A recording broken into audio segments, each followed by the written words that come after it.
¿Cuáles son los conflictos más comunes que viven las empresas familiares? Acompáñennos en este podcast de Forbes Ecuador. ¿Existe una receta para el éxito? Podríamos preguntárselo a ChatGPT, pero mejor te traemos a los maestros Jedi de los negocios y te contamos cómo lo hicieron En Interview de Forbes Ecuador. Hola con todos, estamos nuevamente aquí en el estudio de Forbes Ecuador y hoy nos acompañan desde México Guillermo Cruz padre y Guillermo Cruz hijo. Ellos son asesores de empresas familiares. Se las saben todas, creo yo, sobre el mundo de las empresas familiares y están aquí para contarnos cuáles son esos altos y bajos que sufren las empresas, que viven las empresas familiares, cómo enfrentarlos, el tema de la gobernanza, que se habla bastante ya cada vez más aquí en el Ecuador, pero que todavía tiene ciertos temas que deben irse ajustando. Bienvenidos, Guillermo padre, Guillermo hijo, bienvenidos al estudio de Forbes Ecuador. ¿Qué es lo más difícil de asesorar a una empresa familiar? Uy, qué interesante y qué gusto estar con todos ustedes y gracias por la invitación, Pedro. Yo creo que lo más difícil, te diría, es poder reconocer que estás en ese punto de que necesitas institucionalizarte, ¿no? Yo a veces, siempre que empezamos con nuestros clientes, yo siempre les platico de un principio de Pareto y a veces les digo, oigan, si el negocio, les hago una pregunta fría, ¿no? El negocio depende, tú te puedes ir de vacaciones 3 meses o el negocio depende de ti y si te vas de vacaciones no hay manera de que el negocio sobreviva. Si tu respuesta es, no puedo irme de vacaciones, es que necesitas institucionalizarte, obviamente, ¿no? Entonces, creo que ha sido parte de los procesos que hemos descubierto. Y como yo te decía, otro principio que a mí me gusta mucho decir que no es un tema de magia lo que hacemos nosotros, sino es un tema de yo diría, yo le llamaría enfoque y estructura. Hay un principio de Pareto que también me gusta mucho, que es el fundamento de nuestro trabajo. Yo siempre digo, si el 80% de tu tiempo lo estás dedicando a la operación y el 20% a la estrategia, y con ese 20% estás creciendo 10, 15, 20, 30%, imagínate si tú tuvieras una estructura en la que te institucionalizaras y tu negocio funcionara como un reloj suizo, en el que el 80% de tu tiempo está dedicado a la estrategia totalmente y solo te metes el 20% de tu tiempo en la operación, porque no necesitas estar ahí. Pero eso es lo ideal. Eso es lo ideal. Eso es medio utópico también. Esa es la meta de una empresa institucionalizada, ¿no? Poder cambiar ese principio de Pareto de 80-20 al revés, ¿no? Imagínate cuánto crecería un negocio así, ¿no? Y cuando tú les dices eso, ¿qué te responden? ¿O qué les responden? Me dicen, no, estás contratado. Estás contratado. Fíjate que desafortunadamente el empresario de hoy tiene muchos miedos. Tienes que romper también con esta ansia de control que tienes. Parte de ese miedo es que pierdas el control y que mañana le tengas que pedir permiso a tus hijos para poder sobrevivir. Mañana le tengas que pedir que los ejecutivos ya no te respondan a ti, que ya no estás dirigiendo o operando de manera directa, ¿no? Y por lo tanto estás perdiendo el feeling del terreno, ¿no? Ese fundador que creó, que tuvo la idea, ahora tiene que dejar que otros lleven eso. Y eso es lo que implica la institucionalización, implica que otros hagan esta parte operativa que mencionaba Guillermo Eduardo por ti. Sí, que otros aprendan y que lo hagan y que lo hagan bien. Y que tú empieces a desarrollar. O hasta mejor, ¿no? A veces hasta mejor. La idea es esta, que tengas una mejor operación. Y de hecho, parte del inicio de la institucionalización es preguntarnos qué hacemos mal. ¿Qué traemos como herencia? ¿Qué vicios tiene mi operación? ¿Y qué tengo que cambiar? ¿Cuál es la mejor práctica del sector en el que estoy en los diferentes procesos de negocio? Lamentablemente, precisamente porque el empresario no toma esta decisión, cuando el empresario muere, el 50% de los negocios desaparecen. Porque no compartió, porque no tuvo la visión de que alguien más podía continuar lo que él empezó. Así es, tal cual. Y porque el negocio dependía de él, ¿no? E incluso cuando ese otro 50% que logra sobrevivir porque los hijos se quieren mucho y hay mucho amor en el camino y no quieren romper con la tradición y el negocio del papá. Se mantienen trabajando juntos, pero, oh desgracia, sus hijos entran en conflicto. El 95% de los negocios en el mundo, según el Banco Mundial, desaparece. Solo queda el 5%. En la segunda generación. En la tercera generación. En la tercera generación. En la segunda, el 50%. Ya. En la tercera, el 95%. Realmente decir que nunca voy a tener un pleito con mi hermano por el negocio No se puede. Es mentirse a uno es mismo. mentirse uno mismo. Que mi familia no se va a pelear, mis hijos con sus primos por el negocio, es mentirse a uno Sí, por mismo. las herencias, normalmente, o no sé si normalmente, pero suele ocurrir. Hay estos muchos pleitos. elementos, la herencia, el dinero, la pareja, el diablito que te está hablando al oído, el por qué sí tiene y tú no tienes, Claro. ¿no? Y finalmente tenemos necesidades distintas y unos trabajan mucho y tienen otros estilos y otros trabajan poco y ganan todos igual. Claro, y cuando estos empresarios a los que ustedes asesoran y con quienes conversan, dicen, bueno, vengan, trabajen conmigo, ¿cómo empieza ahí ese proceso, digamos? Porque aquí nos están escuchando emprendedores y Claro, empresarios. claro. ¿Cómo actúan estas personas que dicen, ok, me voy a asesorar por ustedes o por otras personas Sí, que sí, también sí. hacen lo mismo? ¿Cuál es el proceso ahí? Sí, fíjate que a mí me gusta mucho llamarle a nuestro trabajo que somos una especie de médicos, de doctores. Entonces, lo primero que tienes que hacer es hacerte un diagnóstico de qué tienes, qué ya tienes hecho y qué te duele.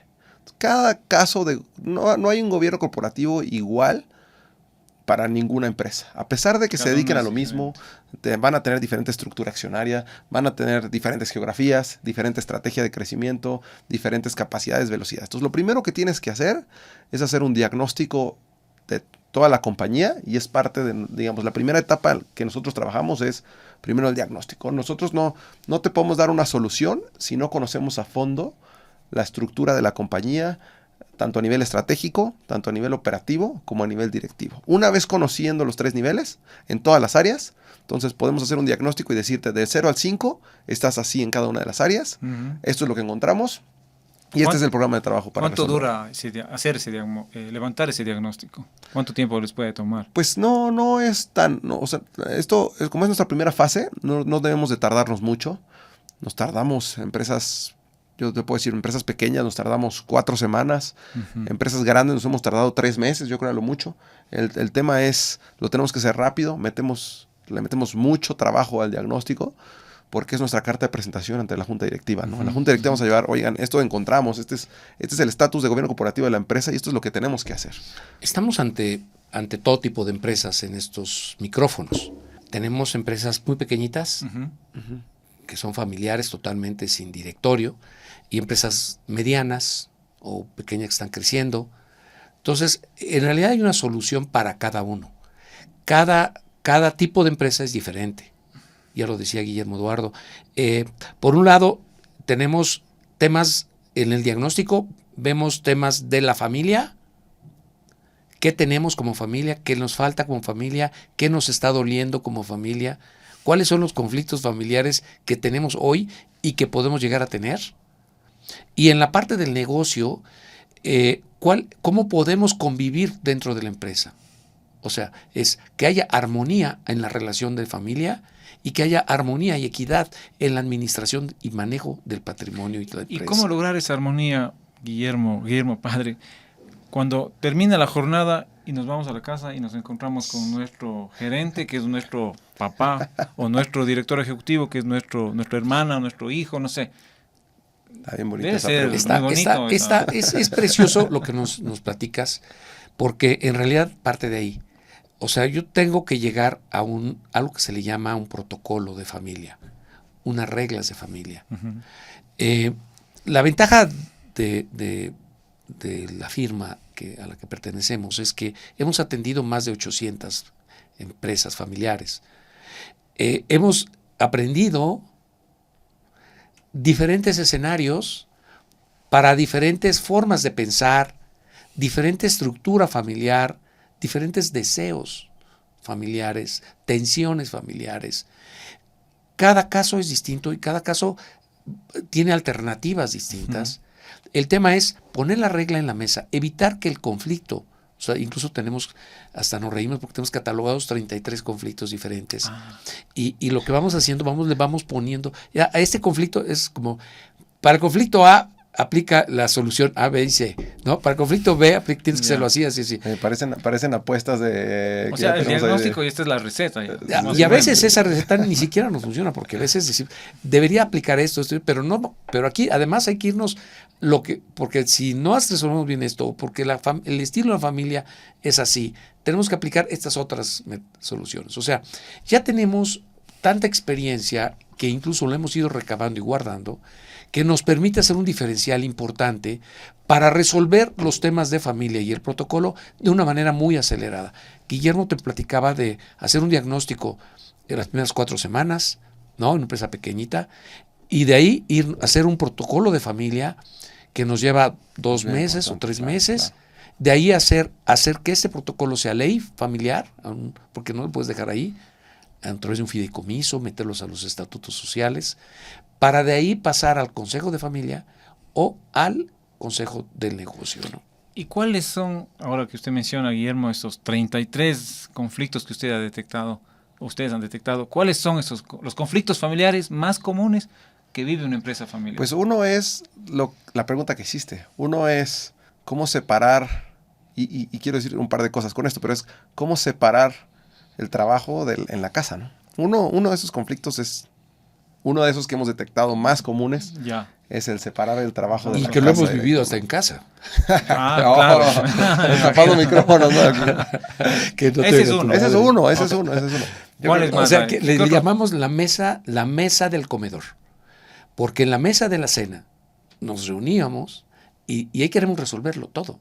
Y entonces no institucionalizamos nada y terminamos hasta peleados porque no hay vida familiar y no hay vida empresarial. ¿Qué otros conflictos? Otro conflicto. El tema de escribir las reglas claras, sobre todo la parte... Y escribir las reglas de todo, ¿no? Desde, oye, ¿qué preparación necesito yo como familiar para entrar al negocio? Yeah. ¿Qué puesto puedo ocupar dependiendo de mis habilidades? Tengo los requisitos para poder ocupar ese puesto, ¿no? O sea, sí somos familia, claro. No, pero el tema es no por ser familia, si no estás preparado para el puesto, entonces dejemos un hueco en la compañía. Mi hijo, vas a tener un puesto Claro, seguro. ¿no? Entonces una cosa es diferenciar, eres el accionista, otra cosa es diferenciar, dependiendo mis habilidades, capacidades y preparación, puedo ocupar ciertos puestos a tales niveles, ¿no? Entonces eso es bien interesante. Y otra cosa que quería mencionar, regresando a esa misma pregunta, es un negocio familiar, y curiosamente ahorita mostramos y mencionamos algunas estadísticas, un negocio familiar siempre es mucho más productivo que uno no familiar, fíjate. ¿Sí? Porque si lo institucionalizamos bien, trabajamos en horarios que no deberíamos estar trabajando, ¿no?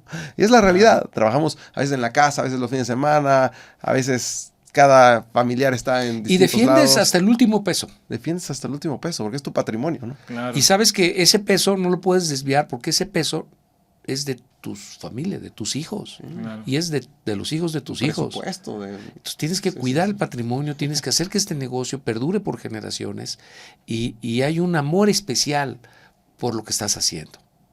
Qué interesante, ¿no? O sea, y hay un amor especial como padre para que tu hijo, y hay una procuración para que tu hijo sea mucho mejor que tú. Exacto, que le vaya mejor que lo que me fue.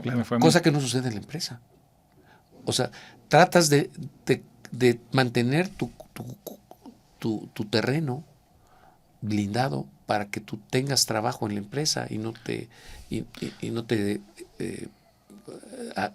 saquen. Claro, pues, ¿no? y no sé si es que también Excluye. Otro conflicto puede ser, no sé, mientras ustedes hablaban pensaba los celos, porque a veces dicen que los hijos nos quejamos o se quejan de que, él es tu favorito y yo no soy tu favorito.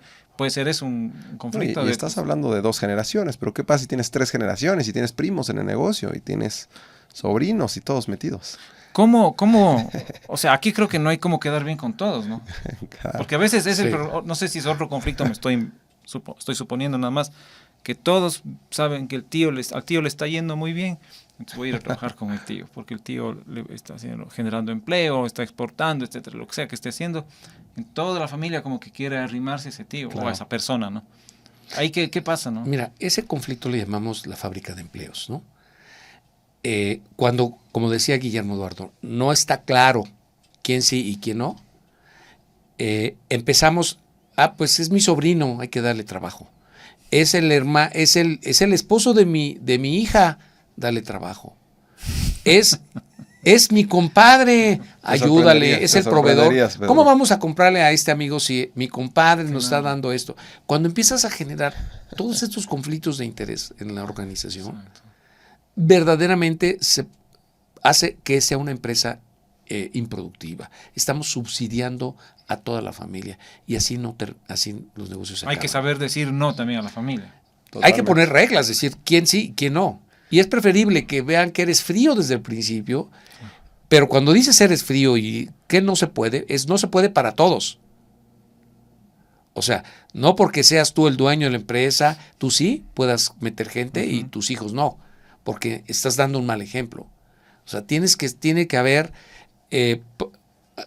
lo que procesaste, lo escribiste, lo acordaste, no te puedes echar para atrás. Tú tienes que ser el primero en respetar.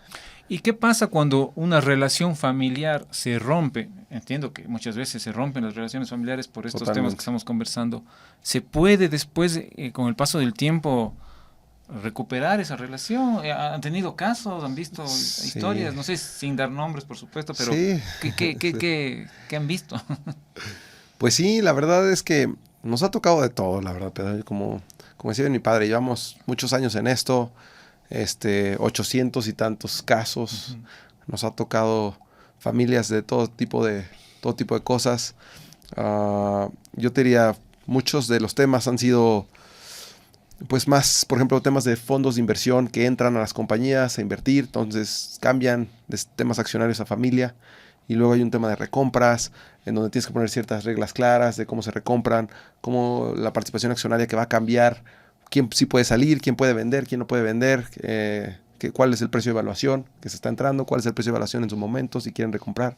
Entonces, varias cosas que deben estar muy claras en el tema, ¿no? De hecho, como estábamos platicando de los conflictos de familia, te diré que la clave está en anticiparse al conflicto. No esperar a que el conflicto se presente. Como tú dices, a veces llegamos y ya el conflicto ya se presentó. Pero definitivamente sí tenemos muchos casos en donde hemos recuperado la relación, muchos casos en donde es preferible, porque está tan dañada la relación, que ya nos veamos como socios y no como familia. Y con el pasar de los años y con una relación institucional, nos vamos dando cuenta cómo volvemos a regresar a ser familia. Tengo un caso de 3 generaciones que pasó eso, ¿no?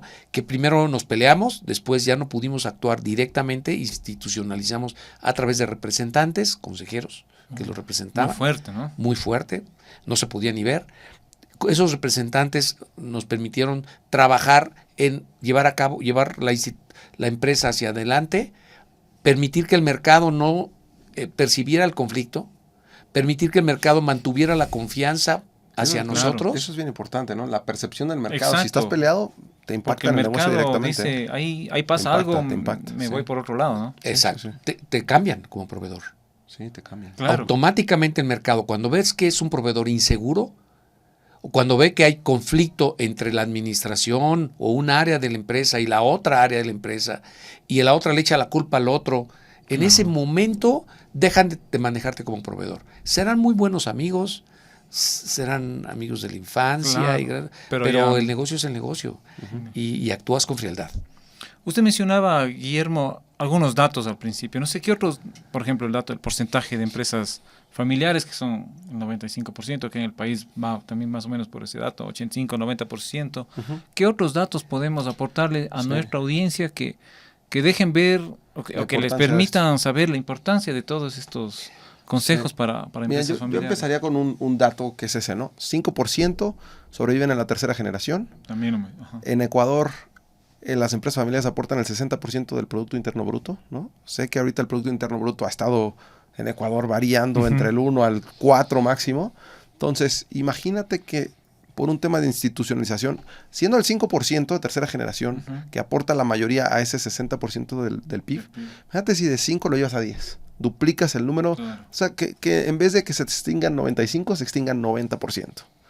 Con eso estás duplicando esa capacidad de generar economía del 60% del PIB a lo doble, ¿no? Entonces, hablando de Ecuador, como bien dice Guillermo Eduardo, Ecuador no se separa de la media mundial. 2 de cada 3 empresas en el mundo solo tardan 5 años. Quiere decir, el proceso de extinción empresarial es muy alto. Incluso ese proceso de extinción daña a las empresas cuando no solamente por razones naturales de familia hay conflicto, sino que además hay alguna problemática como el COVID, por ejemplo. ¿Sí? Este fue un fenómeno que a todos los países en el mundo les afectó. Ecuador, por ahí había una estadística que el 75% de los negocios no pudieron regresar a la situación en la que estaban.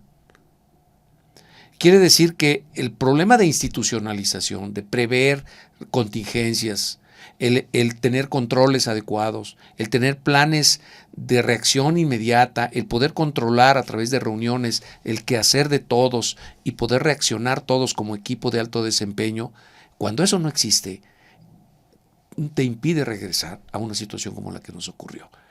Y a eso se eleva el nivel de extinción empresarial. La recomendación es, tenemos que institucionalizarnos y meter algunas de estas prácticas sin importar el tamaño de la empresa. Tenemos que adecuar al tamaño de la empresa las mejores prácticas de gobernanza familiar y gobernanza corporativa. Y una última pregunta, y nuevamente gracias por su tiempo. A los emprendedores que nos están escuchando en este momento, que se están asociando con el primo, con el hermano o con amigos, pero que, digamos, se están lanzando. ¿A ellos qué se les aconseja, digamos? Sí. Tal vez no son emprendimientos familiares, pero están arrancando, están empezando. ¿Qué les sugieren, qué les recomiendan? Fíjate que ese fue un reto muy padre que yo tuve hace 7 años, porque además del tema de consultoría, te platicaba que nosotros somos inversionistas en algunos. Y nuestro primer fondo, con el que empezamos hace 7 años, fue un fondo a emprendedores. En ese fondo invertimos en 8 emprendedores. Entonces, el fondo se llamó GC Capital, Governance Commitment Capital. Entonces, un poco mi idea era...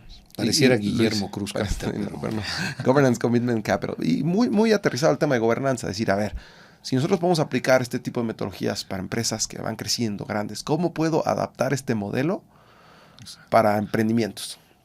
Entonces desarrollamos un modelo y nos dimos cuenta que el tema de gobernanza se puede hacer tan sencillo como empezar con un comité consultivo en donde están los socios y traemos un par de expertos que a veces ni siquiera les pagamos, ¿no? Lo hacemos de cuates para decirles, oigan, ayúdenme una vez al mes, no les cuesta nada, ¿no? Pero quiero un poco de su visión externa y empezar a hacer cierta estructura muy sencilla, ¿no? Claro. Cosas como la planeación estratégica que debemos de tener, cosas como un tema de administración de riesgos, de qué es lo peor que nos puede pasar ahorita que estamos empezando, porque no es lo mismo un riesgo en una empresa como pues ya institucionalizada grande a un riesgo que te pega en un emprendimiento, ¿no? Porque un riesgo que te pega en un emprendimiento te puede matar en 2 semanas. Entonces necesitas tener un plan de mitigación específico para que reacciones en 1 hora, ¿no?